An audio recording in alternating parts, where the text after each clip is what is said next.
এক নম্বর, বিগত দিনের আলোচনার ধারাবাহিকতায় আজকে ৭০ অনুচ্ছেদ অনুসারে আমাদের একটা সিদ্ধান্ত হয়েছে। ৭০ অনুচ্ছেদে সবাই দুইটা বিষয়ে একমত হয়েছে। সেই দুইটা বিষয় হলো আস্থা ভোট এবং অর্থ বিল। এই দুইটা বিষয় বাদে ৭০ অনুচ্ছেদে সংসদ সদস্যরা স্বাধীনভাবে ভোট প্রদান করতে পারবেন দলের বিপক্ষেও। কিন্তু আমাদের আরেকটা অবস্থান আছে, আরো কয়েকটি রাজনৈতিক দল তার সাথে সংবিধান সংশোধনী বিলের বিষয়টি যুক্ত করেছেন, আমরাও করেছি। আমাদের দলের অবস্থান হচ্ছে তার সাথে আমরা লিখিত প্রস্তাবে যেটা আগে দিয়েছিলাম, জাতীয় নিরাপত্তার বিষয় উইদিন ব্র্যাকেট যুদ্ধ পরিস্থিতির মতো কোনো বিষয় থাকলে সেই ক্ষেত্রেও সংসদ সদস্যগণ স্বাধীন থাকবেন না।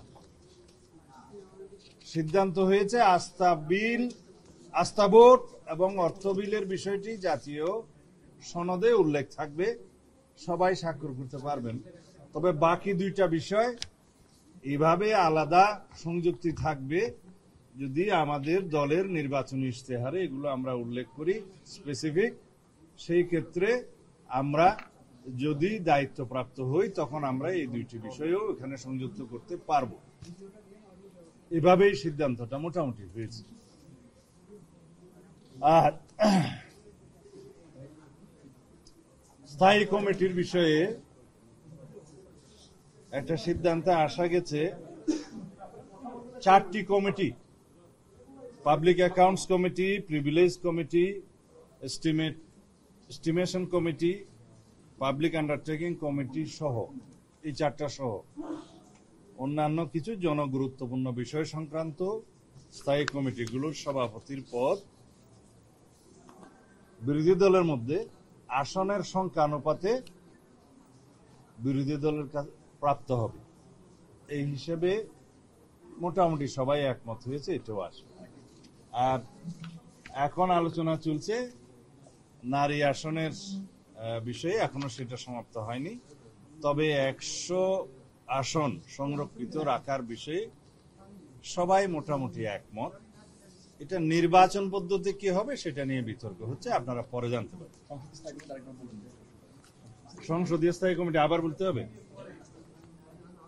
সংসদীয় স্থায়ী কমিটির মধ্যে 4টা কমিটি গুরুত্বপূর্ণ, যেগুলো public accounts committee, privilege committee, estimation committee, public undertaking committee, এই 4টা সহ আরো কিছু জনগুরুত্বপূর্ণ বিষয় সংক্রান্ত কমিটির সভাপতির পদ আসনের সংখ্যা অনুপাতে বিরোধী দলের কাছে যাবে, বিরোধী দল প্রাপ্ত হবে। সেটা বিরোধী দলের সদস্য সংখ্যা কত হলো বা সম্মিলিতভাবে ট্রেজারি বেঞ্চের বাইরে কতজন থাকলো, তাদের মধ্যে কয়টা সভাপতির পদ কারা পাবে সেটা পরে নির্ধারিত হবে। তবে নীতিগতভাবে এটা যে সংখ্যানুপাতিক হারে সেটা বিরোধী দলের কাছে যাবে সভাপতির পদগুলো। ওইখানে আমরা এখনো আসিনি। আমরা এখন নারী আসন নিয়ে আলোচনা করছি। তা নারী আসনের বিষয়ে এইটুকু হয়েছে যে 100 নারী আসন, বর্তমানে 300 আসনের সাথে আরো 100 নারী আসন স্থায়ীভাবে সংসদে সংবিধানে সংরক্ষণ করা হবে নারীদের জন্য। সেই বিষয়ে সবাই মোটামুটি একমত। নির্বাচন পদ্ধতি নিয়ে আলোচনা চলছে। ধন্যবাদ।